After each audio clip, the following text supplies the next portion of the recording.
Welcome to the Progress Texas Happy Hour.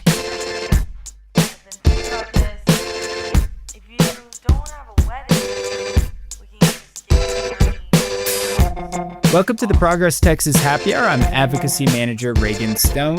We're covering the mayoral and city council elections in San Antonio, one of the highest profile topics in Texas politics outside of the going-ons at the Capitol right now.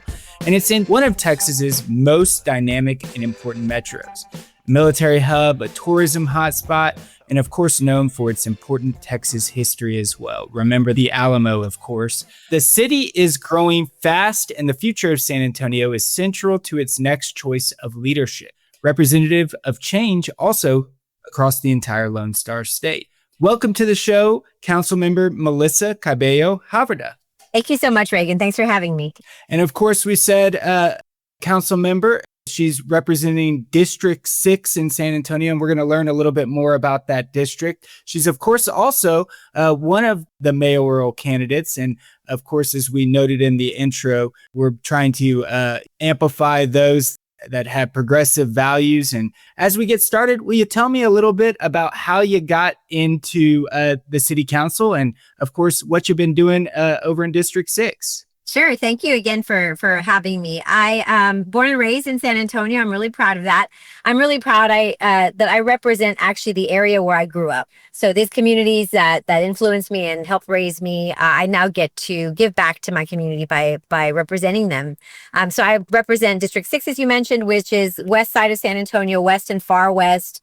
And I grew up in an area that was not so favorably looked upon. I'll say it like that. My grandfather was one of the people in my life, was very much a pillar in my life. He was not a formally educated man. He was a carpenter, mostly spoke Spanish. But the reason I ran for office was because of something that happened when I was with him when I was a little kid. I remember I was walking in his neighborhood and I was kicking it down with the grass, and I looked up at him and I asked him, "Why don't you have sidewalks in your neighborhood?" And he looked down at me and said, "Porque no les importamos. They don't care about us."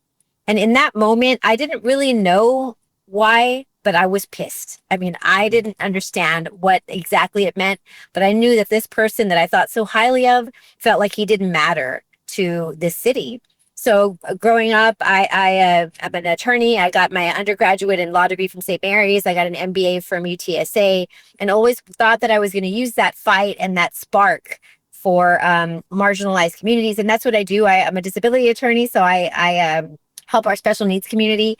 But at some point, I was drawn back to city. And how do I serve these communities that still feel all these years later that city government is just not for them? And that's when I ran for office in 2017. I was one of 8 candidates, the only woman, and I got into a runoff, which nobody thought I would do. And I lost in that runoff to a pretty conservative candidate. And I learned a lot more about myself when I lost than I ever did winning, right? So 2 years later, I decided to run again. The terms are 2 years, and I won in 2019. So that was kind of my long path to get to city council, and I'm rounding up my 3rd term. But since our mayor is termed out, I decided to take my shot and running for mayor. Absolutely. Well, again, thank you for being here today. And thanks for, of course, your service over these last 3 terms as well. I'll note that I come from the Alamo City as well.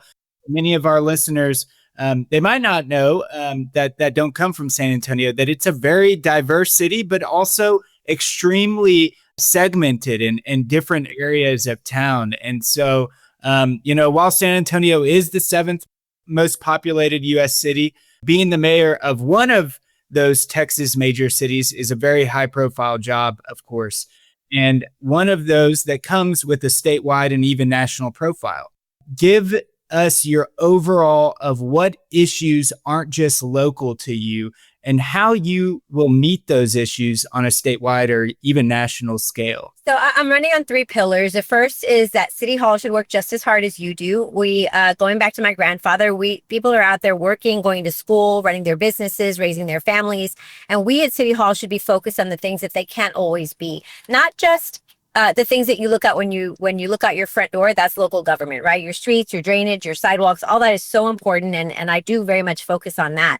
But more, think about what's happening at the state level for us, right? We call ourselves this blue oasis, and we are in a lot of ways, but we're in real danger this time, this race of having a conservative candidate, somebody who is former Secretary of State to Abbott, and Abbott's gotten involved in this. He sees the chance. He sees that this is my chance to get San Antonio to be a more conservative city. So when I say that City Hall should work just as hard as you do, it's for all the things you see when you look out your front door, but it also means fighting for you, making sure that we're putting up that fight, we're keeping up that fight to take care of our communities. The second is that you should feel safe in your own neighborhoods. And it does mean that we have to have an adequate number of policing and all of that. But for me, it very much means lighting. Lighting is a real deterrent. And having a comprehensive lighting program in our city means that many more people will feel safe and be safe. And also, public safety is mental health. Mental health is something I feel really strongly about. I mentioned earlier, I'm a disability attorney. And I do think that the stigma of mental health is lifting, and partly because of the pandemic. But it's a battle that I've been fighting my whole career, because people think that you don't have any special needs, there's nothing wrong if you can't see it, right? But I'm really proud of the fact that we started the SA core team.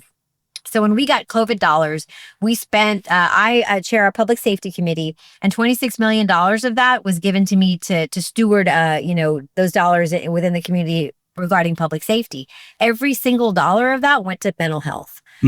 Because again, mental health is public safety. We started our SA core team, which is a team that goes out. If you're having a mental health episode or your loved one and you call 911 and you get this team, they'll go out, and instead of a gun and a badge at the door, you're going to have a mental health team, social workers, people trained in not just de-escalation, but in those mental health impairments that people need assistance with. I'm really, really proud of that. We now have 3 teams and they're around the clock. It's not enough, so we still need to grow that program.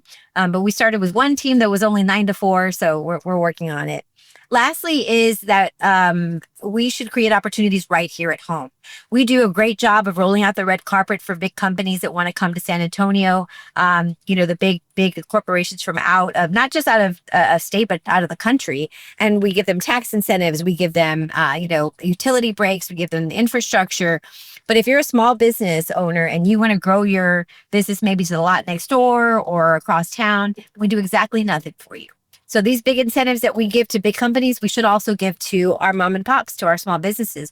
They're over 90% of our economy and our employers. So those are the 3 big pillars that I'm running on. But right now, with the recent presidential election, I feel very much like our communities, especially our marginalized communities in San Antonio, are under attack. And our local government is that last line of defense for our communities. And again, we're in real danger of having either a person that doesn't align with our values as a city or doesn't have the experience to get it done. Being on council 6 years, I know exactly how to get things done. I know which doors are closed to me and which doors I've got to kick down. And if you don't have any experience coming into that office, that city staff, maybe even the state, they're going to run right over you. So, a couple of things, I hold our values dear and I will fight for them. And I have the experience to get it done. Fantastic. And you gave me a great segue into our next few questions, which we'll be hitting a lot of these topics that you mentioned for the next few minutes. But, kind of for our statewide audience, but obviously also those in San Antonio, advocates for reproductive rights and justice across the state have celebrated San Antonio's municipal leadership support of those causes. The city council itself is considering creating a fund to assist women seeking out-of-state abortions, which has sparked a pretty fierce debate, especially in light of potential legal challenges and even a proposed state law filed by Republican State Senator Donna Campbell right up the street from you in New Braunfels. She absolutely, and many Republicans laugh in the face of what is we know as a core tenet, local control. That bill would aim to ban such funding by Texas cities. So what's your view on whether San Antonio should press forward on an abortion travel fund, and how would you do that? Well, I feel strongly about it that we should, and actually we have. I'm grateful to my colleagues. I spearheaded the push to make sure that we allocated some funds for abortion, logistical support for abortion travel, because we're not allowed to do that here in the state of Texas. And this is something that I hold very dear. I have a 15-year-old daughter, and never in a million years did I think that she would have less rights than I had growing up. Yeah. And not just that, but again, our community very much cares about this. And you have your naysayers that say cities shouldn't be getting involved in that, or we shouldn't go against the state. But you're never going to hear me say that that's not my job. I still represent my city. And even if you think that the city shouldn't be looking at this, my community asked for it. And that's what we're going to do every time. We're going to fight for our communities. And then the state issue, they're going to sue us, or, they're going to file bills. Of course, they're going to do that. That's all they can do. We're perfectly within our legal rights to do what we did. And it passed, I guess it was about 3 weeks ago, 2 or 3 weeks ago, passed with a slim vote. Not everybody feels the way we do, but thankfully it did. And the very next day they sued us, because of course they did, because that's all they can do. We're doing everything within our purview. And people will say, well, you're going to spend more money on a lawsuit than you did on this amount, on the fund. And I disagree. And also I will ask, if the table was turned, if there was a very, very progressive governor who was demanding that we spend money on abortion travel, would you be worried about being sued then? I don't think so. You're using your political and your personal views to work against this. And what really irks me, this is the one that just, it really bothers me, is that there were 2 or 3 council members when they spoke said, I'm pro-choice, but, and I said, look, you don't get a but after that. If you're pro-choice, then you put your money where your mouth is. You don't get to say, I'm pro-choice, but I don't think we should help people that need abortions. So pardon my language, but fuck that. That's not leadership, right? Yeah, it's not easy. There's a whole bunch of people that don't like what I did. They don't like that I rallied up the votes. They don't even like the amount of money that I put towards it. And they don't like that we got sued. But the vast majority of our city cares about this. They want our women to be protected. And I want to be very clear too. We're talking about women. We're talking about trans men as well. We have to be concerned about these communities that are they're dying. I mean, we know women in Texas have died because they cannot get the D&C after miscarriage, things like that, right? So going back to you have to have bravery and courage, and you're going to have people who are going to come at you and say you did the wrong thing. I even have abortion advocates who said that I didn't do enough, and I wish I could do more, but it was hard. I mean, we really had to fight to get the $100,000 allocated. But now that door is cracked open a little bit, it's time to kick it down. I wish they would have some kind of understanding for the fact that it was hard just to get that door opened, and 100,000 is not enough. We can help a lot of women, with that, but not enough. But now we've opened that door. Now we're going to deal with the lawsuit, and we can move forward now. We can move all forward together. So I don't really appreciate the criticism, because we're all doing the right thing for each other, I think. Absolutely. And, when I hear an argument that's not local, I'm saying, well, the hospital down the street is local to me, or, the woman that is pregnant or needs this care, that's my neighbor. San Antonio friends, Progress Texas is proud to welcome Mayor Ron Nirenberg as our guest for a live podcast taping at our Party for Progress on Tuesday, May 6th, and you're invited. We look forward to a long overdue visit to Alamo City. Again, mark that date, Tuesday, May 6th, live pod taping with Mayor Ron Nirenberg, and good fun with you in San Antonio. See the show notes and get your tickets right now. And thanks to Austin Kaplan and the Kaplan Law Firm, Julianne Reeves, Tracy Miller, Will Judy, and more for their generous support of our San Antonio Party for Progress. Let's move on to our next issue, and it's definitely surrounding affordability and being able to live in the places that we love. So, of course, we know the U.S. Census, it says, San Antonio is growing at an extremely fast rate. Folks, of course, there are also feeling the pressure from that growth, just like you were noting about small businesses. Your favorite restaurant, your favorite taqueria, it might be closing down. Your favorite small business, rents are rising, and people are having to occasionally relocate from the 210. Luckily, they have some options, as San Antonio is also leading in small business support, with greater access to capital and many other programs like that.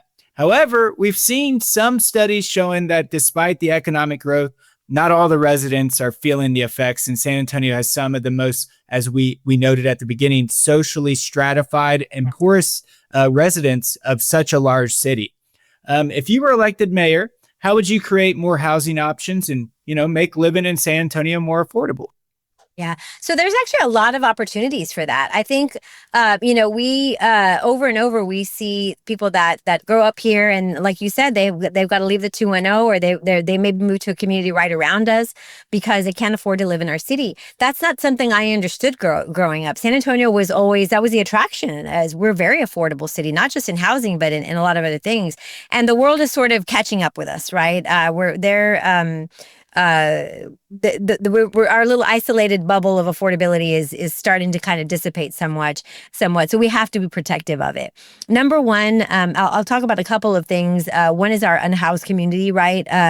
We have about 3,000 people in our city right now that are unhoused. They're unsheltered. And so we have something called Town Twin Village on the east side. They're little I call them little casitas, right? But they're like townhomes, and they're low barrier to entry housing for folks that are living on the streets. And because a lot of times, these shelters, they're great and they do good work. But if you have substance abuse issues, if you have mental health issues, if you have a dog, sometimes they won't take you. And this Town Twin, it is, and they just expanded the project too. They're low barrier. So you can go, if you have any of those issues, you can go and you can live there. You can be in a safe space. But then you also have access to these wraparound services, mental health, substance abuse, maybe even, being able to take your dog or your animal, right? So I think that's part of our issue. For the last 6 years, I've been on council, and every single year the city does a budget survey. And we ask the community, we ask San Antonians, what do you want to see your budget dollars spent on? Every year we see the top three things are like public safety, sidewalks, drainage, things like that. And that's normal, The last two surveys, affordable housing was in the top three. I've never seen that before. That is our community telling us, hey, do something about this. So now we have that mandate, we have that requirement really from our city. Now that gives us kind of, all right, my community is telling me that this is what they want. Now we focus our budget dollars on it. Now we make sure that our bonds and our city budget, frankly, have a line item in the budget for that. So we focus a lot on the marginalized communities because they're the ones that are having trouble moving out of their parents' homes, or getting maybe the next stage up of a home, or even a new first home. We have good programs for our first responders to buy their first new homes, but we don't have anything for teachers. We don't have anything for seniors, believe it or not. Seniors don't always live in homes. They've lived in maybe an apartment their whole lives, and now are looking for a home. And also our special needs community. So making it, again, kind of that low barrier to be able to find an affordable home in San Antonio for those communities, I think that's where we start. But we also have to talk about AMI, right? When we talk about affordable housing, it's 0 to 30% average median income. Those are people living in poverty. But we have a pretty good amount of middle class in San Antonio, right? And I hesitate to say that. I don't know what the kind of appropriate term is, but like the middle section of the city, if you raise up the average median income to 120%, that takes care of a lot of lower to mid income families. We approved a project a while back on the south side, and it's a brand new development near Toyota. And from the get-go, they committed and will fund 35% of their development is going to be affordable housing. I think that's really important because affordable housing shouldn't be an afterthought. Every development that comes into San Antonio, we should require a percentage of affordable housing. And I say should, but we have to. I mean, that's the only way we're going to increase the stock of affordable housing, and then of course make sure that our communities are moving into those homes. So that's the real trick for me. I think going into every development, every time we have a zoning change or a development wants to come in to the city, we have to make sure that we're requiring this percentage of affordable community, and not all kind of in the same area, right? It has to be throughout the community. But I also want to talk about our apartment units. They're housing providers as well, right? And making sure that apartments are affordable because, as you said, rents are going up, and it's just not as easy to live in some spaces it used to be in all parts of our city. I'll tell you a quick story. During the pandemic, I'm an attorney, right? But I had a little bit of a side hustle with real estate. It was just, because there was time to do it. And I would say 85% of my clients or so came from Austin. They were mostly young folks who grew up in Austin, and they thought, okay, it's time for me to buy a home. And they looked around and they couldn't afford it. So they looked up 35 or down 35, over 35 at San Antonio. So they came over here and started buying homes. And it's kind of heartbreaking because you want, if you're a native of a city, you want to live in your city. But we are now kind of facing that. We're not there yet, but we're starting to really face that same issue. And look, we have a lot of talent in our city and we want to keep our talent. And the key to that is affordable housing. Absolutely. And another fantastic segue, and thank you to another place where, of course, the taxpayers are going to be worrying about, but we'll turn to this issue of taxpayer supported venues and entertainment projects. Yeah.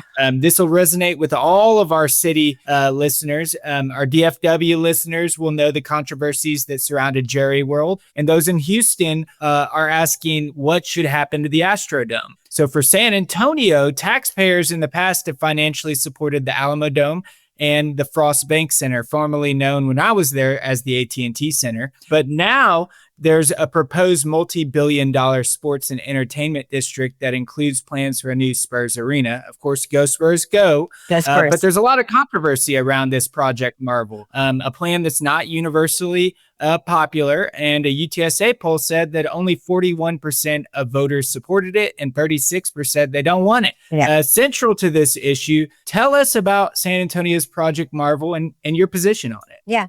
So first, we have to slow it way down. There were a lot of conversations that didn't include our communities and frankly didn't include us as representatives of those communities. So I was reading things in the paper like everybody else, right? There was a lot of conversations about moving it forward without community and the representatives happening. So we have to slow it way down. We have to go back to square one and start from community. Now it's somewhat tainted because there are these renderings, there's the ideas of potential plans that I think we started all over. We go to communities, and not just don't have a town hall where you invite everybody. Those are important, but we have to go to where people are. We have to knock on doors. We have to go where they play, they work, they study, right? And go and talk to real people. How do you really want to see this happen if you want to see it happen at all? And as we move forward, it's going to slow it way down. But I don't believe in doing things fast. I believe in doing them right. And that's where I think we, as a city, really went wrong. The partnership is the Spurs, the potential partnership is the Spurs, Bexar County, and the city of San Antonio. So as, again, a representative of this city, we need to have a stake in that. So again, talking to folks, finding out what they want, and then maybe moving forward from there if people want to, right? Now, the big question you mentioned was using tax dollars. I think I hope anyway, every Mayoral candidate will tell you that we shouldn't use public tax dollars. I know that the county is looking at a venue tax, but that's going to go to the voter. Go to the people on all of it. I mean, I 100% believe in that. And not only that, but I'm a big Spurs fan. I couldn't help but respond to you by saying go Spurs go earlier, right? But the Spurs have to have some skin in this game too, right? We're not going to be able to, we're just not a city that can afford this. And I also need to see what is the return on the investment? What is what's the economic impact to our community? Now, I very firmly believe that every dollar that we spend downtown is an economic generator for the entire city. And there's a lot of data on that. So I would like to see it happen in a way that the community wants it to happen, if they want it to happen, but it has to involve real San Antonians. And again, going back to, of course, the county has their vote with the venue tax, and then the Spurs, they have to have some skin in the game, meaning real dollars, real investment. Now, going back quickly to the venue tax, I think most people probably know this, but the venue tax, if it goes to a vote, which it looks like it probably will, people are going to be voting on the arena itself. Marvel is everything else. So the infrastructure, taking care of the east side, that's really important to me. And all of the development around the arena. The venue tax is just, if it happens, will be just for the arena. So another thing that I did when they brought us a memorandum of understanding, the Spurs, the county, and the city wanted us, the city council, to approve, let's have these conversations now, right? Let's talk about a memorandum of understanding. And I got really upset because they weren't including the east side representative or frankly, the downtown representative. So I fought on that dais, and thankfully the council saw it my way. We were able to get the East Side councilperson and the downtown councilperson involved in those conversations, because you cannot leave out, obviously, the person that represents downtown, and you definitely can't leave out the person that is representing the East Side, which is where we're leaving. So there has to be an economic investment in where we're leaving as well. So bringing a lot of voices together, that's definitely a central point to you. Council member Melissa Cabello Havrda, where can we find you? Sure. So I'm at melissa4sa.com or Melissa for Mayor on IG and all the social media. I want to be very clear about one thing. I want to be the mayor that gives the city government back to the real people of San Antonio. The Progress Texas Happy Hour is a production of Progress Texas, a rapid response media organization promoting progressive messages and actions. Find us online at progresstexas.org and on Facebook, Twitter, Instagram, and YouTube. The podcast is produced by me, Chris Mosier, and our featured music is by Walker Lukens. Please be sure and subscribe to the Progress Texas Happy Hour on the podcast platform of your choice. Take a moment to leave us a review if you've enjoyed the show, and be sure and tell your friends about us. Thanks for listening and for all you do to press progress forward here in the Lone Star State. We'll see you again next week.